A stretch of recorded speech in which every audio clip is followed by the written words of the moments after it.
All right. Well, that's a good segue for me as you get a little overview. Our journey that took about a year, right? And sure, we took a break here and there to dip back into the Old Testament, but that's actually kind of appropriate because it's absolutely what Paul and Peter and others have been doing, right? As they're preaching, they're dipping back into the Old Testament and trying to say that this is what was going to happen, and here it's happened, it's Jesus. As Ben mentioned last week, we have covered about 30 years since Jesus' resurrection. So we're looking at about 66, or 63, 66. We're in the 60s, basically, right? And when I say we're in the 60s, you guys probably get an image in your head of very different things. Maybe an image like this, right, from the 60s. When I say the 60s, some of you think of the Fab Four. Or the Beatles, right? Our 60s, the 1960s, we had one of the most influential bands of all time. Integral to the development of not only 60s counterculture, but also popular music's recognition as an art form. Many people would trace, musicians and band folks would trace their love and their skills and even their impetus and some of their ideas back to these four. So in the literal 60s, no 19 involved, right? Luke's recorded at least 3, like you missed Ringo, but right, James and Peter are seen as pivotal in Jerusalem. And then we have Paul roaming around, literally headed to Rome right now. Throw in John, who, of course, is going to outlive them all and write Revelation. You've pretty much got a Fab Four right there. And except they're integral to the development of the counterculture that becomes the church and goes to the four corners of the earth. Of course, there's 9 writers of our New Testament. There's 12 disciples at play. But we're looking at the pioneers of the faith in the wake of the revealed Messiah. And to be clear, the original Fab Four would never claim to be bigger than Jesus. So the problem is, 4 years later, this is about 66, if we fast forward 4 years later, we have the 70s. And again, not the 1970s. We had disco, that was bad enough. But this is much worse. It's not disco, but discord. As some of you may know, 70 AD is the destruction of Jerusalem. And before we actually finish in chapter 28 today, I want to fast forward a few years because this is right on the horizon. In the year 66 AD, actually, the Jews rebelled against the Romans, and in response, Nero, the emperor, dispatched an army under the generalship of Vespasian to restore order. By 68, resistance in the northern part of the province had been eradicated, and then the Romans turned their full view to Jerusalem. In fact, in the midst of all that same year, Nero actually would die by his own hand. And so that created a power vacuum in Rome, and in the chaos, Vespasian was declared emperor and returned to the imperial city, so it fell to his son, Titus, to lead the remaining army in an assault on Jerusalem. And so Titus surrounded the city with 4 legions. A few days before, not surprisingly, Passover, about April 14th of that year. Jerusalem was then, you think about it then, this is Passover time, so Jerusalem is filled with people who have come to celebrate the Passover, to celebrate God's saving hand and destruction of God's enemies and death passing over them. But in 70 AD, it was not going to pass over. The assault culminated in the burning and destruction of the temple that served as the center of Judaism. And in victory, the Romans slaughtered thousands of those spared from death. Thousands more were enslaved and sent to the toil in the mines of Egypt. No Passover, sent to Egypt. Feel that weight. Others dispersed to arenas throughout the empire to be butchered for the amusement of the public. The sacred relics taken to Rome and displayed in celebration of victory. The rebellion would then sputter on for about 3 more years, and in 73 AD would be the final last gasp at Masada as it failed utterly. I want you guys to join me in a mental exercise today. Like, we weren't there, but this historically happened, and amazingly enough, we do have a first-hand account from the Jewish historian Josephus. So this morning, I want us to close our eyes and try our best to imagine. This is his own account of what he literally saw, an eyewitness to the events. In the same way Luke is chronicling the events in Acts, Josephus chronicled this. So just close your eyes and use your imaginations. No pictures, just use your own. Try to imagine what he's painting as he talks about this final fall in the heart of the city. We'll join this account as the Romans fight their way into the inner sanctum of the temple. He says, quote, "The rebels attacked the Romans again, and a clash followed between the guards of the sanctuary and the troops who were putting out the fire inside the inner court. The latter routed the Jews and followed in hot pursuit right up to the temple itself. Then one of the soldiers, without awaiting any orders and with no dread of so momentous a deed, snatched a blazing piece of wood and, climbing on another soldier's back, hurled the flaming brand through a low golden window that gave access on the north side to the rooms that surrounded the sanctuary. As the flames shot up, the Jews let out a shout of dismay that matched the tragedy. They flocked to the rescue with no thought of sparing their lives, for the sacred structure that they had constantly guarded with such devotion was vanishing before their very eyes. No threat could now restrain the recklessness of the Roman legions, for passion was in supreme command. Crowded together around the entrances, many were trampled down by their own companions. Others, stumbling on the smoldering and smoke-filled ruins of the porticos, died as miserably as the defeated Jews. As they drew closer to the temple, they pretended not to hear Titus's orders, but urged the men in front to throw in more firebrands. The rebels were powerless to help. Carnage and flight spread throughout. Most of the slain were peaceful citizens, weak and unarmed, and they were butchered where they were caught. The heap of corpses mounted higher and higher about the altar. A stream of blood flowed down the temple's steps, and the bodies of those slain at the top slipped to the bottom. As the flames had not yet penetrated to the inner sanctum, but were consuming the chambers that surrounded the sanctuary, Titus assumed that there was still time to save the structure. He ran out and by personal appeals endeavored to his men to put out the fire. But one of those who had entered the building and who, when Titus dashed out to restrain the troops, pushed a firebrand into the hinges of the gate, flames suddenly shot up from the interior. Caesar and his generals withdrew, and no one was left to prevent those outside from kindling the blaze. While the temple was ablaze, the attackers plundered it. Countless people who were caught by them were slaughtered. There was no pity for age, and no regard was accorded rank. Children and old men, laymen and priests alike were butchered. Every class pursued and crushed in the grip of war. Through the roar of flames streaming far and wide, the groans of falling victims were heard.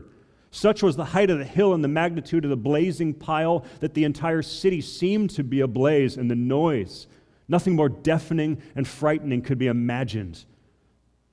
The Temple Mount, everywhere enveloped in flames, seemed to be boiling over at its base. Yet the blood seemed more abundant than the flames, and the numbers of the slain greater than those of the slayers.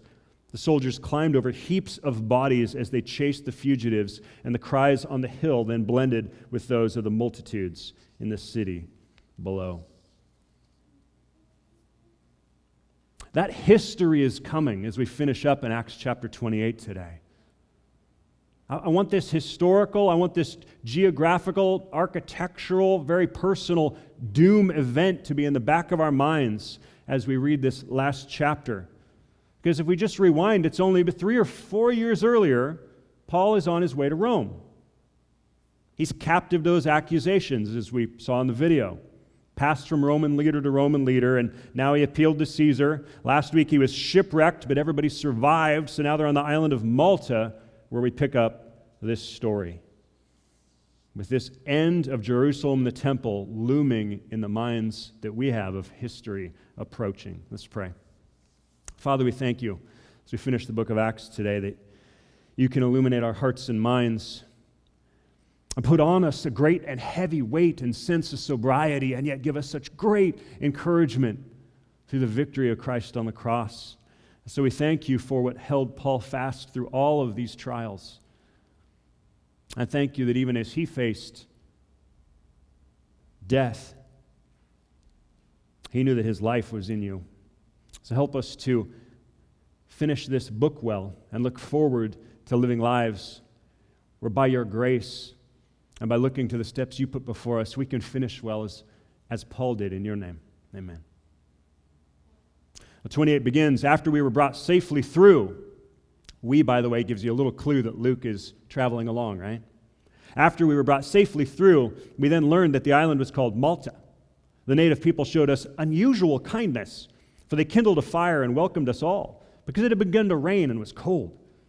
When Paul had gathered a bundle of sticks and put them in the fire, a viper came out because of the heat and fastened on his hand. When the native people saw the creature hanging from his hand, they said to one another, "No doubt this man is a murderer. Though he's escaped from the sea, justice has not allowed him to live." He, however, shook off the creature into the fire and suffered no harm. They were waiting for him to swell up, misfortune to come, or suddenly fall down dead. But when they waited a long time and saw no misfortune come to him, they changed their minds and said he was a god. Now in the neighborhood of that place were lands belonging to the chief man of the island, named Publius, who received us and entertained us hospitably for 3 days. It happened that the father of Publius lay sick with fever and dysentery. And Paul visited him and prayed, and putting his hands on him, healed him. And when this had taken place, the rest of the people in the island who had diseases also came and were cured. They also honored us greatly, and when we were about to sail, they put on board whatever we needed. After 3 months, we set sail in a ship that had wintered in the island, a ship of Alexandria, with twin gods as a figurehead. Putting in at Syracuse, we stayed there for 3 days. And from there we made a circuit and arrived at Rhegium. After 1 day, a south wind sprang up, and on the second day we came to Puteoli. There we found brothers and were invited to stay with them for 7 days. And so we came to Rome. And the brothers there, when they heard about us, came as far as the Forum of Appius and 3 taverns to meet us. On seeing them, Paul thanked God and took courage. And when we came into Rome, Paul was allowed to stay by himself with the soldier that guarded him. After 3 days, he called together the local leaders of the Jews, and when they had gathered, he said to them, "Brothers, though I had done nothing against our people or the customs of our fathers, yet I was delivered as a prisoner from Jerusalem into the hands of the Romans. When they had examined me, they wished to set me at liberty, because there was no reason for the death penalty in my case. But because the Jews objected, I was compelled to appeal to Caesar, though I had no charge to bring against my nation. For this reason, therefore, I have asked to see you and speak with you, since it is because of the hope of Israel that I'm wearing this chain." And they said to him, "We have received no letters from Judea about you, and none of the brothers coming here has reported or spoken any evil against you. But we desire to hear from you what your views are. For with regard to this sect, we know that everywhere it is spoken against." When they had appointed a day for him, they came to him at his lodging in greater numbers. From morning till evening, he expounded to them, testifying to the kingdom of God and trying to convince them about Jesus, both from the law of Moses and from the prophets. And some were convinced by what he said, but others disbelieved. And disagreeing among themselves, they departed after Paul had made one statement. "The Holy Spirit was right in saying to your fathers through Isaiah the prophet, 'Go to this people and say, you will indeed hear, but never understand, and you will indeed see, but never perceive. For this people's heart has grown dull, and with their eyes they can barely hear, and their eyes they have closed, lest they should see with their eyes, and hear with their ears, and understand with their heart, and turn, and I would heal them. Therefore let it be known to you that this salvation of God has been sent to the Gentiles. They will listen.' He lived there 2 whole years at his own expense, and welcomed all who came to him, proclaiming the kingdom of God and teaching about the Lord Jesus Christ with all boldness and without hindrance." And God's people said, Amen. Now the first thing we see, right, this chapter bites. Yeah, everyone's groaning at home. Right, we have this incident with the snake. Paul's been shipwrecked, and now it seems like it's gone from bad to worse. And the people look at it that way, right? Oh, bad luck. Call it fate. Call it karma, right? Everybody has an opinion about what's now happened to Paul. And yet we have this extreme swing, right? We have this extreme swing. We see how quickly, I'm not going to say people, I'm going to say sheeple this morning. We see how quickly they go from venom to veneration. Right? We can be such sheeple. I know some of you are like, well, that's hard to believe. They think he has to be this wicked guy, and then they think he's a god. Come on, that seems... No, All we have to do now is look out at the polarized 2020 and know that this is exactly how people would behave. Amen? Amen. He did something wrong. Oh gosh, boy, karma's got him. He's going to pay for whatever he did. Oh, wait, he didn't die. He's a god. Worship. Like, really?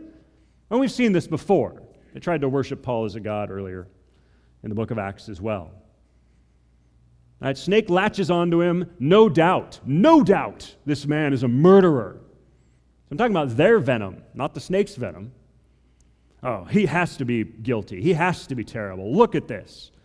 This incident that happens must be God's judgment against his sin. But of course, it doesn't happen.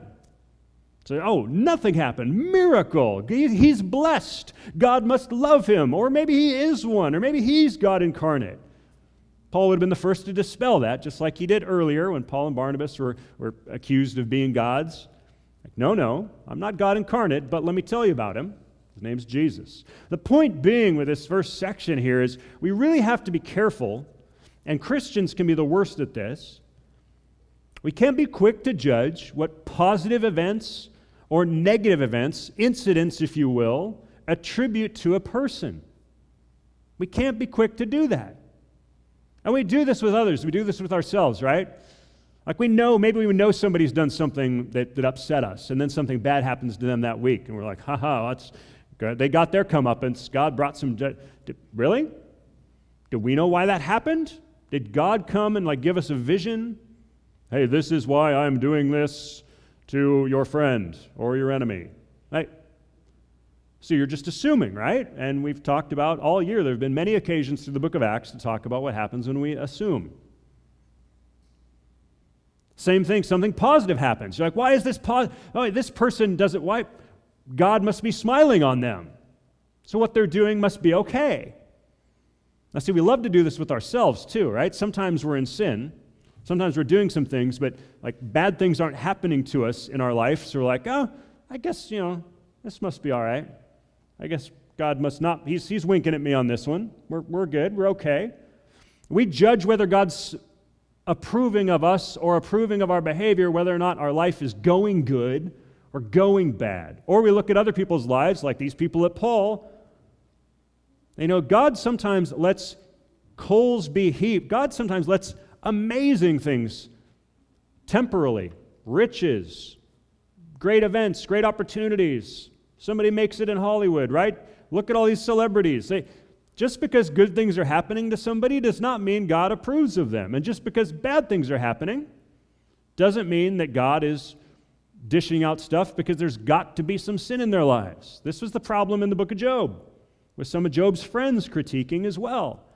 So we have to be really careful. I'm not saying we can't ever look at our own life, or if we know somebody, have a conversation with them. Sometimes some people are sinning, and we see what looks like some very obvious consequences come down on their head. And that would be time for a personal conversation with that person, and maybe ask them to wrestle with that. But it wouldn't be blanket accusations and judgments at people like these people are lobbing at Paul. Let's be very, very careful when we discern incidents that are happening, acts of God, if you will. We shouldn't presume what acts of God signify unless God spells them out to us very specifically. But it's very easy sometimes to join the condemning throng because it's very popular. Oh, look, that person got their comeuppance. It has to be because they did this thing that I think was wrong. Let's not rush to that there. We have no idea. And then we see Paul, what happens, of course, then Paul goes on, he's able to do some amazing work. He gets to heal a bunch of people. They're well received and loved. And then we see this problem. Someone almost dies of dysentery. But thanks to Paul, they're healed, right? And we actually get to see then a very right attitude. We see these people who had all these bad judgments, both positive and negative. You must be evil. You must be a god. It's like, there's somewhere in the middle that's actually a healthy way to live. Here we see a right and righteous response in the verses that come, right? So we have Paul is able to heal some folks who are sick, and people appreciate that. And we get down to verse 10, we see a right and righteous attitude and response. They honored us greatly, Luke chronicles. And when we were about to sail, they put on board whatever we needed. Wow, whatever we needed. That's crazy. Did Paul heal this guy to get paid for it? No. Did he help all these people and pray over them? And did he do all this work to get something in reciprocation? No. But we do get to see, that's point 3 for us, that good works that we do and works of God that God just does, they're not something that we have to pay for or should be doing to get paid for, but we do then see these amazing moments where God's people respond with great gratitude to those things. Right? We should understand this. This comes down to the heart of our giving and our generosity as Christians. Right? We don't do good works hoping somebody will heap honor and praise on us. But if I'm a Christian and somebody does me a good work, I should want to honor them greatly, just like these guys. I should want to honor them. I shouldn't be expectation or entitlement, but it should be the beautiful Christian reciprocation. And unbeliever, if somebody does something great for me, I should be appreciative. I should say thank you.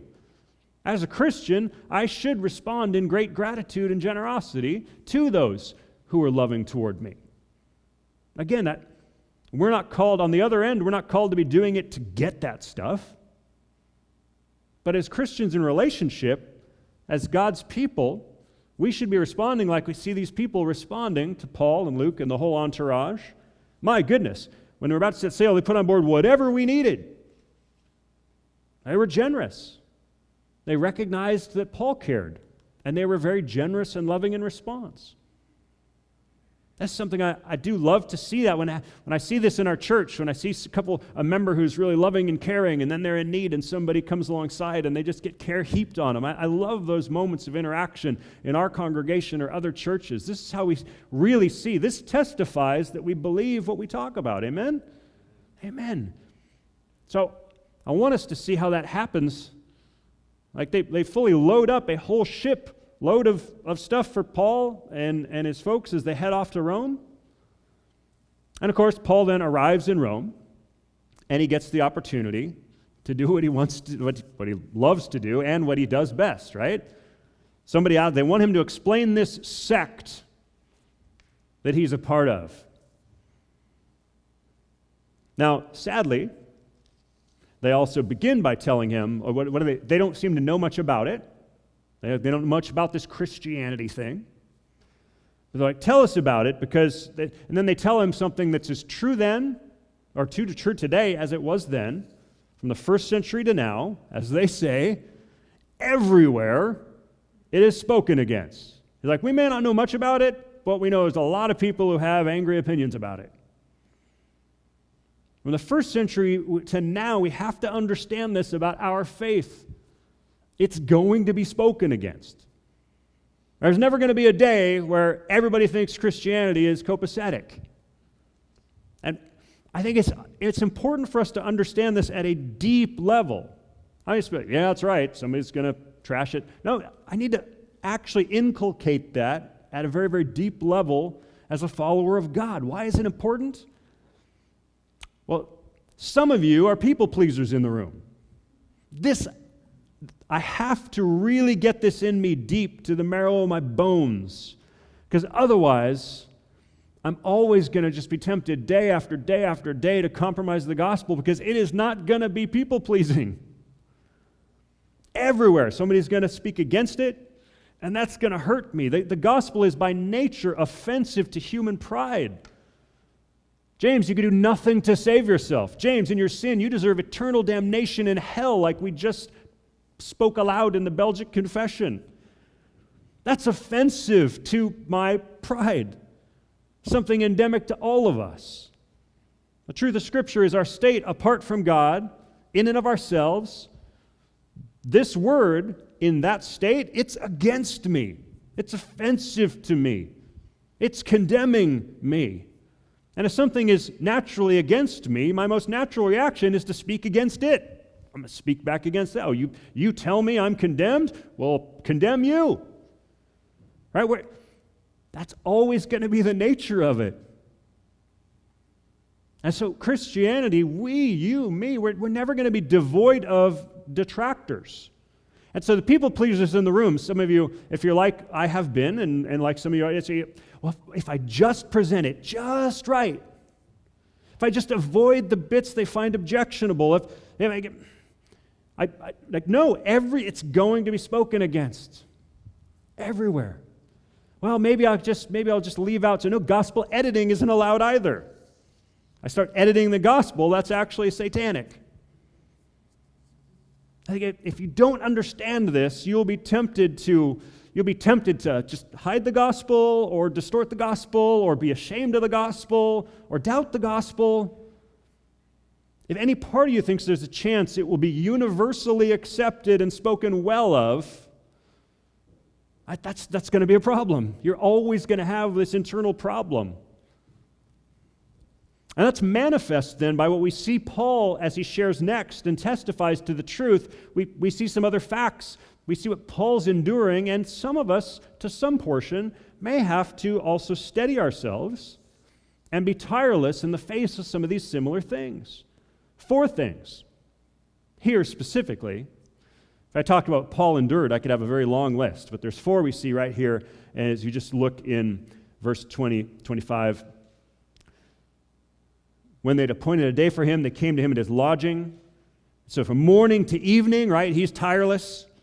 From day to night, he's testifying to the kingdom of God, trying to convince them about Jesus from both the law of Moses and the prophets.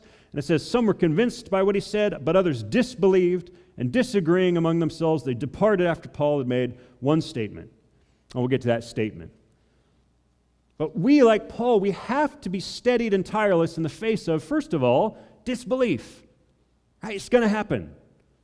What happens? Some were convinced by what he says, but others disbelieved. Disbelief's the first one. Right? We're going to see that.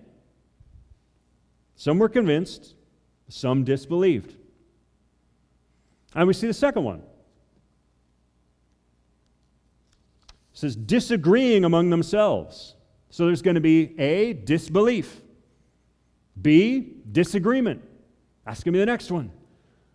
People are going to disagree with you. We see they're even disagreeing among themselves. He created disagreement. It's not just, we disagree with you, Paul. Now it's like, now we're disagreeing with each other. Well, wait, no, I think what he said here is right. I think what he said here is wrong. No, you're stupid. No, you're... It's like, all right, repent of your bad behavior. But not even just with Paul, but among themselves. So it causes division. That's a D word I didn't even put. It's not even in the text, but there's another D word if we wanted more. But we also see then what happens. They departed. Some don't believe. Some disagree. And some are like, we're out of here. They departed after Paul had made one statement. And we'll get to that in a second. And let's not forget why Paul is in custody in the first place, right? That would be defamation. They've been saying things about him. People have been saying he's been stirring up people. He's been trying to do the revolt. He's been, like, a revolt's going to happen from 66 till it's quelled in 70, but that's not from Paul. So these 4 things are things we will, as Christians, to some degree, have to wrestle with being a part of our lives. People may not believe us, and that's frustrating because we want them to believe. People may disagree with us, and that may create sharp divisions and sharp disagreements, even if we present it as kindly and gently and as tactfully as we can without editing or pulling the teeth of the gospel itself. That may create some departure. And that's sad when people leave our lives, and that may even lead to slander. No matter how eloquent James is, no matter how eloquent you are, many people aren't going to believe it. You know what? Paul's not alone in this. Jesus taught. Thousands would come for the food, and then they'd dwindle off when he started saying the hard truths. Like when people disbelieve it from Jesus' own mouth, you don't have to feel as though I must have done something wrong when somebody doesn't believe. And it won't just be, I don't believe it. They'll argue about it. They'll argue over, here they're arguing over different interpretations of the Old Testament. Not even like Eastern versus Western philosophy. Like they're just arguing about whether the Old Testament says what Paul says Jesus said it said. But that means also that there is objective truth here. We can't live with well, this is my interpretation, this is your interpretation, let's pretend they're all equally valid. No, one rejects Jesus as God to their peril, to eternal damnation. And so you may lose people. They depart. Paul, in their opinion, went one step too far then. He quotes this passage, and they're done. Like, I'm out of here. On days when that happens, maybe in our lives, we have to wonder, like, okay, I have to choose which departure I'm most comfortable with. Will I be okay if somebody departs from me, or will I depart from the truth of Scripture to stop them from departing? I'm not saying that's an easy call to make, but sometimes it's a real call that has to be made. And it may lead to some defamation. Some of you have been there. Some of you have earnestly tried to do nothing but stand for the truth of the gospel or speak the truth in love, and you've been mocked for it, slandered for it. I've been there on a number of occasions, and you don't have to try to keep a stiff upper lip all the time and say, well, like Paul, I got it, doesn't bother me. No, it bothers me. It bothers me when I get slandered. It bothers me when somebody takes the trick, well, you're a horrible person because you believe this. But, and it's honestly taken me personally about 20 years of ministry to not be wounded by it. What the difference between, recently somebody talked some smack about me, and an elder called me and was like, well, how you feeling? Is that, you doing okay? Like, honestly, this last time, yeah. Like, last time it happened, it's like, no, I'm okay. I mean, it doesn't feel good, but it's the difference between a blunt force trauma and a cutting wound. Like, it never feels great. Somebody smacks you, talks smack, feels like a smack. But it didn't break my spiritual epidermis that time. And that goes to God, not me. He's given us spiritual armor. It's like, oh, the spiritual armor worked. Like, it didn't feel good. It felt like a buffet, but it didn't break the skin. I'm not losing any sleep. I can look right at what was said, and it's the truth of Scripture. So if somebody's going to be upset, it wasn't even said harshly. So we can learn to endure, and sometimes it may take somebody, well, boy, I get really wounded and it hurts and I do lose sleep. Well, it's taken me 20 years just to maybe get one. Opposition, though, will be real if we stand for the truth of the gospel. And we have to be fortified in it. And we also have to give ourselves space to lament. It's a tragedy. It's a tragedy when someone rejects the gospel. And it's certainly a tragedy when that rejection of the gospel may lead to a rejection of relationship. But ultimately, they've rejected God. The hardest hurt isn't that they've left me. The hardest hurt is that they may not be saved. They may be in danger of the fires of hell. And Paul, we go right, he sort of wraps things up by quoting from Isaiah 6. Actually, we look up in Isaiah 6, you can find the original text, and he sort of paraphrases it.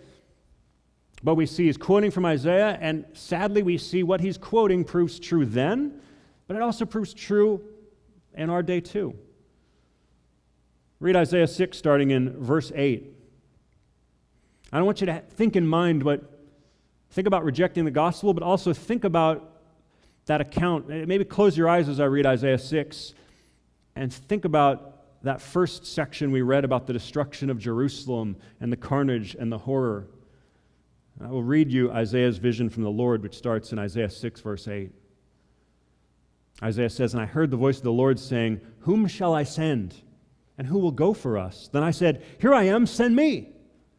And he said, 'Go and say this to the people. Keep on hearing, but do not understand. Keep on seeing, but do not perceive. Make the heart of this people dull, and their eyes heavy, and blind their eyes, lest they see with their eyes, and hear with their ears, and understand with their hearts, and turn and be healed.' Then I said, 'How long, O Lord?' And he said, 'Until cities lie waste without inhabitant, and houses without people, and the land is a desolate waste, and the Lord removes people far away, and the forsaken places are many in the midst of the land. And though a tenth remain in it, it will be burned again like a terebinth or an oak, whose stump remains when it is felled. The holy seed is its stump.'" Open your eyes if you want. That sounds like a ghastly prediction, doesn't it? And in just a few years in Paul's day now, the destruction of Jerusalem and the temple is going to occur. And so we close, and the book just tapers off. The little Gospel Project video we watched, they talk about Luke leaving it open-ended. People question why. It's like, why does it just sort of end the way it ends? Some actually believe Luke was initially prepping it as a chronicle to sort of have in Rome when it went before, it sort of have the account of everything that had gone on up to that point. So maybe he's writing it en route to and kind of wraps up some writing in Rome, and he's just done. He doesn't record anything after, and we actually don't know exactly how or when Paul died. Historians differ, though most believe it was martyrdom at the hands of the Romans. Some believe he was actually beheaded before 70 AD.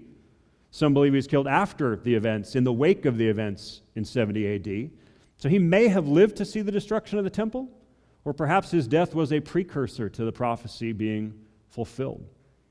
But prophecy being fulfilled is a great thing to emphasize. Because again, what does it say of Paul? From morning till evening, he expounded to them, testifying to the kingdom of God, trying to convince them about Jesus from the law of the prophets, or from the law of Moses and from the prophets. All right, we see Paul again, he's arguing from the prophets, which is just so poignant then, because as Acts ends, we then see more prophecies fulfilled. Temple was destroyed, and not just carnage as was foretold in the Old Testament, but actually the temple was destroyed just as the ultimate prophet, priest, and king, Jesus, said it would. Jesus foretells the destruction of the temple in Luke 21 and Matthew 24. Different gospel writers both record this. Matthew 24 says Jesus left the temple and was going away. And when his disciples came to point out to him the buildings of the temple, he answered them, "You see all these, do you not? Truly I say to you, there will be left here not one stone upon another that will not be thrown down." It goes on, it says, as he sat on the Mount of Olives, the disciples came to him privately and said, "Tell us, when will these things be, and what will the sign of your coming and of the end of the age be like?" And Jesus answered them, "See that no one leads you astray." I won't read the whole section, but he says, "They'll deliver you up to tribulation and put you to death, and you will be hated by all nations for my name's sake. And then many will fall away and betray one another and hate one another.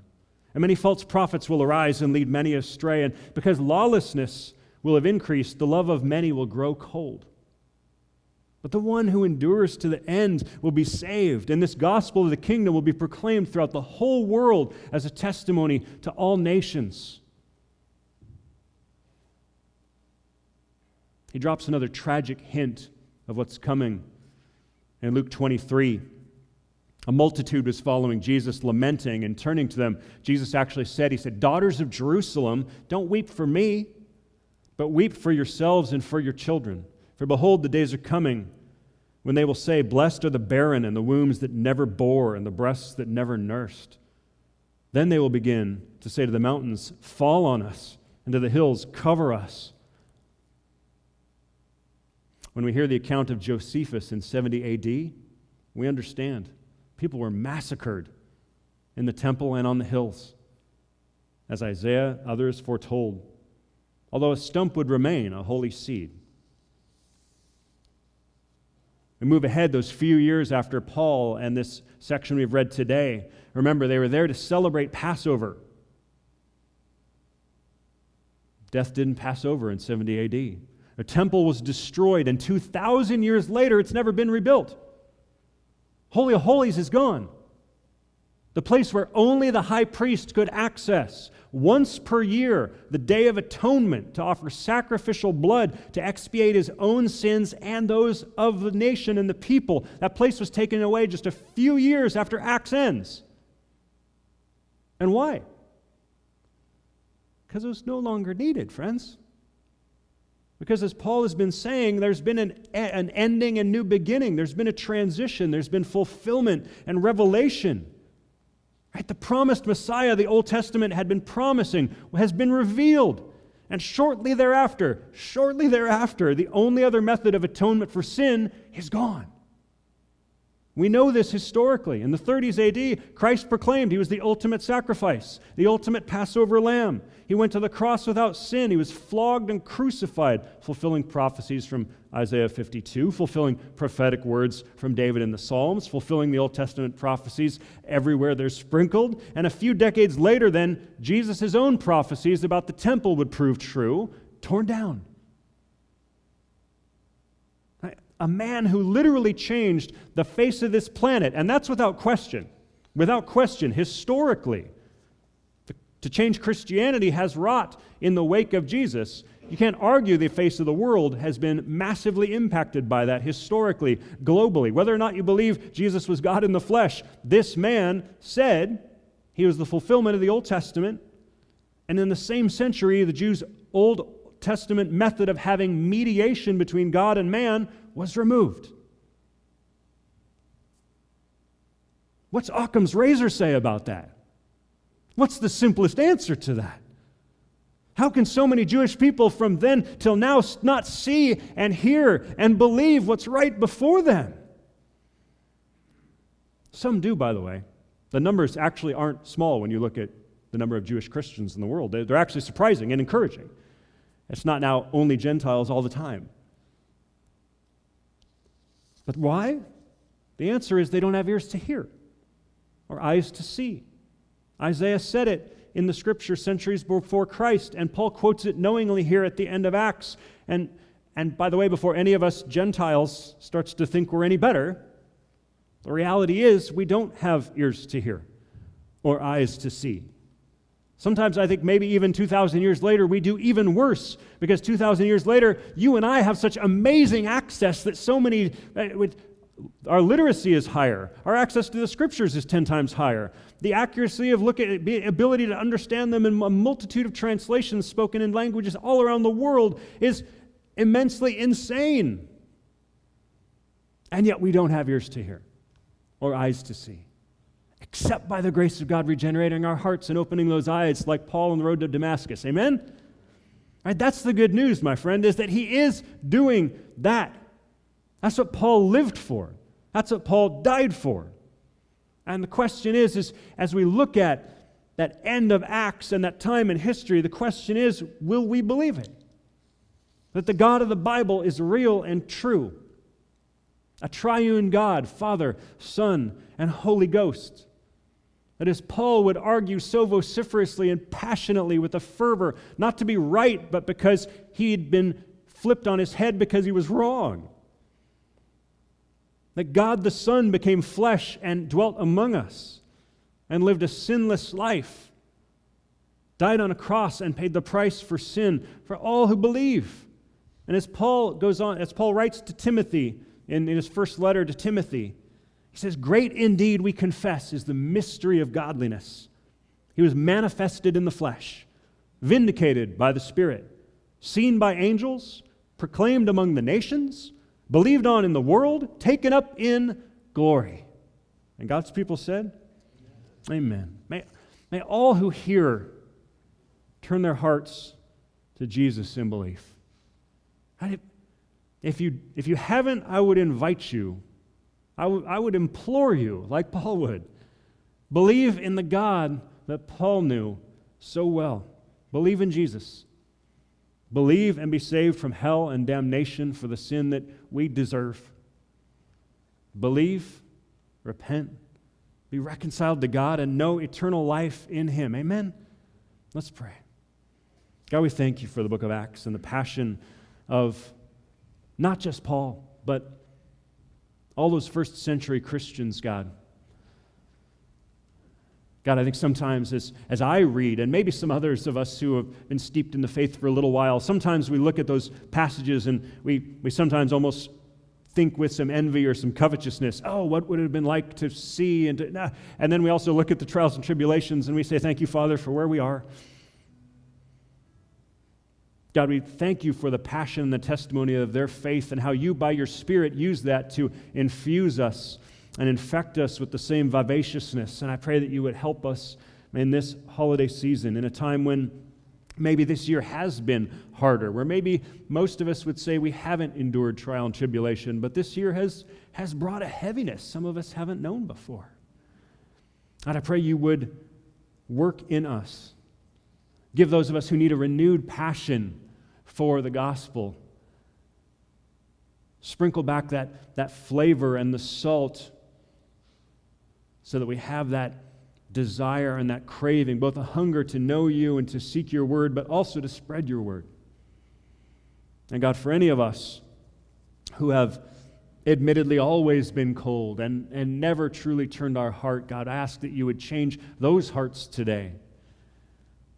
Let any heart that has wandered prodigal in this season would turn back toward you, rush back into your open arms. God, that we would treasure how you have revealed yourself through all of history, over and over and over again, to little children who turn to you in love and devotion and bend our knee. And like little children, I pray that we would happily join those throughout all of history, before and after this account that we have read. Join them with sincere worship, sincere faith, humble hearts, and a great, and maybe I hope extra joy this season as we move toward contemplating the nativity and the humanity of your Son, Jesus Christ. In your name, amen.